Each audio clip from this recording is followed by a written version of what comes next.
Good afternoon, CFM. Happy Monday to you. Welcome to another fun week of training. We're starting off this week with a chipper or not. So let's begin with the warm up, 3 rounds through. Start with 5 reps of an 8 count bodybuilder. Anybody who has served in the military will remember this one. It's a great little warm up exercise that also, surprise, surprise, contains a burpee. So we're starting standing up and we're just counting to 8. So it's hands down 1, feet out 2, down in the push up 3, up in the push up 4, kick the legs out 5, kick the legs in 6, feet in 7, and up for 8. Okay, so it's 1, 2, 3, 4, 5, 6, 7, 8. 5 reps of that. Next, I want you to get a light kettlebell, and we can move up as we go through the rounds. 10 reps of an alternating arm kettlebell swing. So this is a single arm kettlebell swing, and at the top, we're just gonna switch hands. So just a little wake up of the nervous system here. Make sure we don't drop the kettlebell. If you need to do like 5 in a row or a few in a row before you switch, that's fine. And you don't have to do like an exaggerated throw it way up high in the air and then sweep in and catch it dramatically. It can be a really gentle handoff where you're never really letting go of the kettlebell, okay? Next, we're gonna do some seated bottoms up press. If you want to use a bench to sit on, that's fine. If you want a little bit more hip stretch, a little bit more of an active core position, sit on the ground with your feet at a little bit wider than shoulder width apart just for some balance. And then we're bringing the kettlebell up to that bottoms up position and just doing 5 reps of a press. This will really challenge that overhead position of the kettlebell.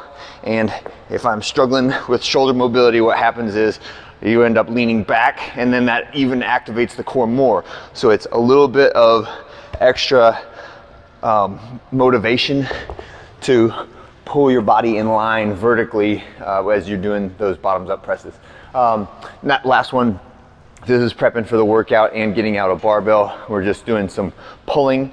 So get your empty barbell, bent over barbell row. Remember, we want to just use the arms and the shoulders to move the bar, and we're using the back, the hamstrings, the core to isolate the movement, right? So trying to keep our shoulders in exactly the same spot, not using the legs to jump or bounce or anything like that.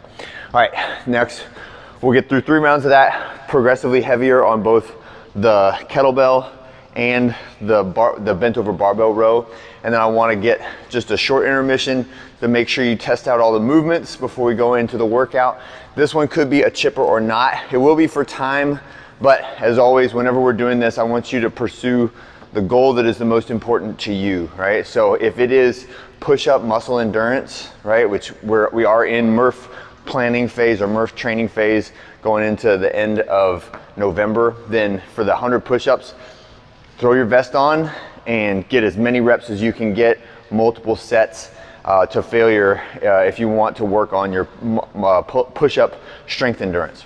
If you're just looking for a good metabolic conditioning workout, like I want to get my heart rate up, I want to feel that intensity, then break this thing up into 4 or 5 rounds, with different numbers per set, and you can get a little bit better intensity out of it just by, once you hit failure on a certain exercise, you go right to the next one, right to the next one, right to the next one, and that helps to spread the load out throughout your body, and it allows you to get the whole thing done faster, and that is work times distance over time, and that is our definition of power and intensity, and that's how we get the more dramatic metabolic effects of the workout, okay?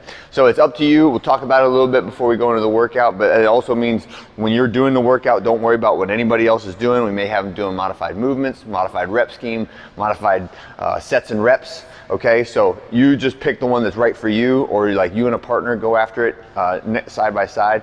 Any of those are fine, all right? And make sure that we are doing the movements as well as we possibly can.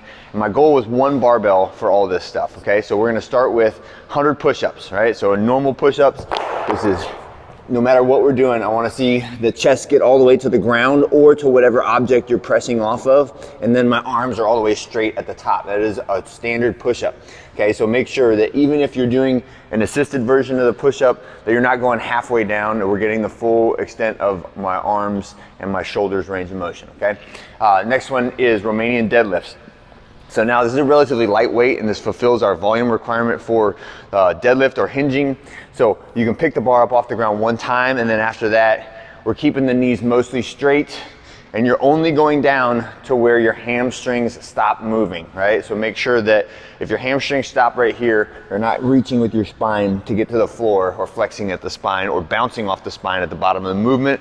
So make sure that we're taking these at a reasonable pace and not kind of bouncing out of that bottom position using my spine as the spring, okay? Next one, 60 reps of a bent over barbell row. So we're gonna stay in that bent over position. My hamstrings should be really smoking right now. And I'm doing my bent over barbell rows, same weight as the deadlifts, and then same weight as the shoulders to overhead later. Next, we'll switch from rows to a Russian kettlebell swing, and I would like for this to be a heavy kettlebell swing, but only to eyeball height, which is our Russian kettlebell swing. Next one is shoulders to overhead, same bar, same weight. Don't say to yourself, oh, well, it's shoulders to overhead, so I'm gonna go a little lighter. Nah, I got you. It's because I'm decreasing the reps, right? So the reps went down, stay the same on the weight. The relative difficulty should be a little bit higher on the shoulders to overhead. So cleaning the bar up to my shoulders, you can jerk, you can push press, you can split jerk if you would like to, but it's 40 total reps, and then we'll finish with pull-ups, right? So pull-ups today, there's no requirement for kipping or strict, so you can do kipping version, you can do a jumping version, you can do band assisted version, butterflies, etc. But get the arms straight at the bottom, chin over at least at the top. Again, in the Murph training zone, if you want to put your vest back on for this one, that'd be great, okay? All right, that's it for this Monday. Hope you guys had a great one. It's a fantastic launch into the week. Sorry for no tune-up today. Don't worry, it's coming later. All right, have a good one.